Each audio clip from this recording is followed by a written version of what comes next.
নমস্কার বন্ধুরা, welcome to Gurukul study centre. My dear student, আশা করি প্রত্যেকেই তোমরা খুব ভালো আছো। তো চলো, ওয়েস্ট বেঙ্গল পঞ্চায়েতে যে হাজার হাজার পোস্টে রিক্রুটমেন্ট আছে, সেখানে টেকনিক্যাল যেমন আছে, নন টেকনিক্যালও তেমন আছে। নন টেকনিক্যালের যে অষ্টম শ্রেণী পাস, মাধ্যমিক পাস, তার আলাদা আমাদের ব্যাচ করে পড়ানো হচ্ছে। কিন্তু যেটা সব থেকে আলোচিত বিষয় সেটা হচ্ছে সিভিল ইঞ্জিনিয়ার নিয়োগ, অর্থাৎ যে নির্মাণ সহায়ক নিয়োগ। সেখানে যে পঞ্চায়েতে ওই নির্মাণ সহায়ক যিনি সিভিল ইঞ্জিনিয়ার থাকবেন, তার যে পাহাড় প্রমাণ দায়িত্ব এবং সে যে একটা বিশাল গুরুত্বপূর্ণ পোস্টে আসতে চলেছে, সেটা বোঝানোর জন্য কিন্তু মাননীয় যিনি আমাদের পঞ্চায়েত মন্ত্রী আছেন বারবার কিন্তু সেটা বোঝাচ্ছেন। অর্থাৎ এই রিক্রুটমেন্ট শুধু সময়ের অপেক্ষা, এই রিক্রুটমেন্ট কিন্তু হবেই, এই নিয়ে কিন্তু কোনো দ্বিমত নেই। তাই বন্ধুরা, যারা প্রিপারেশান নিচ্ছ, ন্যূনতম যারা সিভিল ইঞ্জিনিয়ার ডিপ্লোমা পাস আছে এবং তাদেরই কিন্তু এই প্রিপারেশান নাও, অসুবিধা কিচ্ছু নেই। যারা হায়ার ডিগ্রি আছে তারাও কিন্তু নিলে কোনো অসুবিধা নেই। কারণ তোমাদের ক্ষেত্রে একটা মনে হয়েছিল যে সিভিল ইঞ্জিনিয়ার নিয়োগ শুধুমাত্র ডিপ্লোমাকেই নেওয়া হবে। তো আমি বারবার এই ভিডিওতে বলেছি, যেহেতু পিএসসি এটা নিয়োগ করবে, সেখানে ন্যূনতম কোয়ালিফিকেশন হয়তো ডিপ্লোমা বলা হলেও বিটেকরা সেক্ষেত্রে হয়তো সুযোগে সদ্ব্যবহার করতে পারবে। সেটা আমার মনে হয়, তো সেটা আগামী ক্ষেত্রেই কিন্তু জানা যাবে। কারণ পিএসসির যে রিক্রুটমেন্ট, সেখানে কিন্তু কোথাও বলা থাকে না যে হায়ার কোয়ালিফিকেশান সে ফর্ম ফিল আপ করতে পারবে না। তো সেখান থেকে ন্যূনতম যে ডিগ্রি বলা থাকে, তারপরে কিন্তু সবাই ফর্ম ফিল আপ করতে পারে। যেটা মূল বিষয় হচ্ছে, তার আগে আমি বলবো, আমাদের কিন্তু নতুন একদম অফলাইন এবং অনলাইন ব্যাচ শুরু হয়েছে।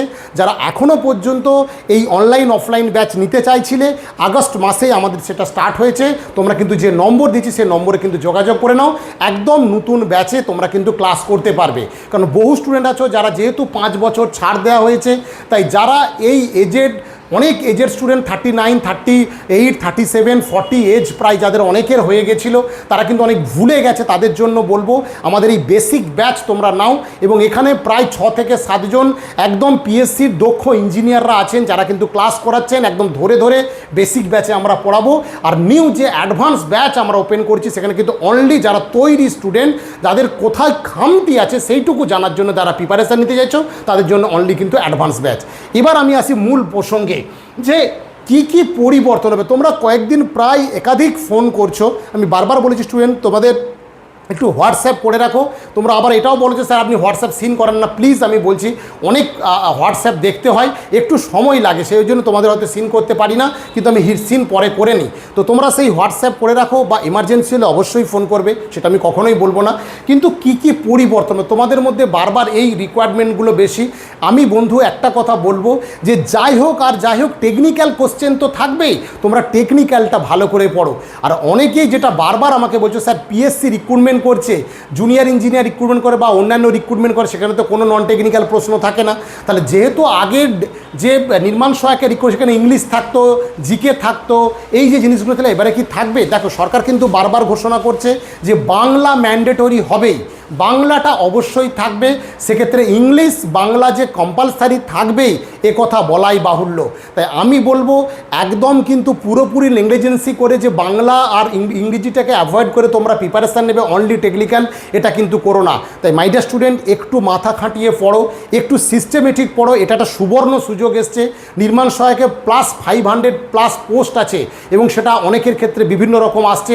কেউ 600 বলছে, কেউ 650 বলছে, কিন্তু অ্যাপ্রক্স 500+ পোস্টও কিন্তু অনলি একটা সিভিল ইঞ্জিনিয়ারের জন্য অনেক পোস্ট।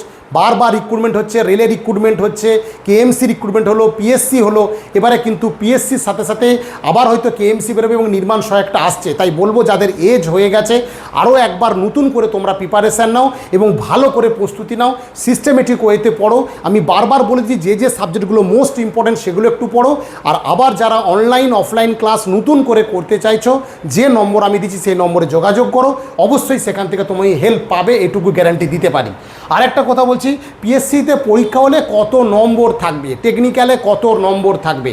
যেহেতু আগের পরীক্ষাতে এটা ছিল 65 নম্বরের টেকনিক্যাল, বাকি 20 নম্বর ছিল নন টেকনিক্যাল, 15 নম্বর ছিল ইন্টারভিউ। তো সেক্ষেত্রে টেকনিক্যালের নম্বর যে বাড়বে, এটা আমার মনে হচ্ছে, আমার ব্যক্তিগতভাবে বা আমাদের স্যারেদের মনে হচ্ছে, টেকনিক্যাল নম্বর হয়তো বাড়বে।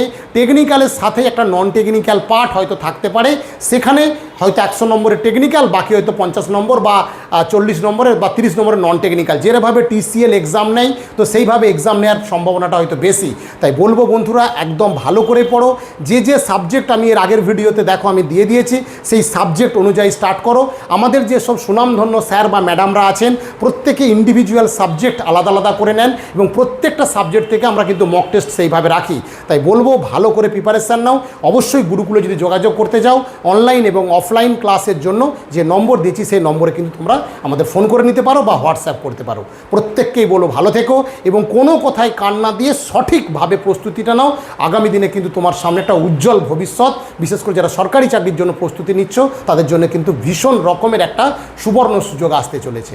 প্রত্যেকে ভালো থেকো, ভালো করে প্রিপারেশান নাও।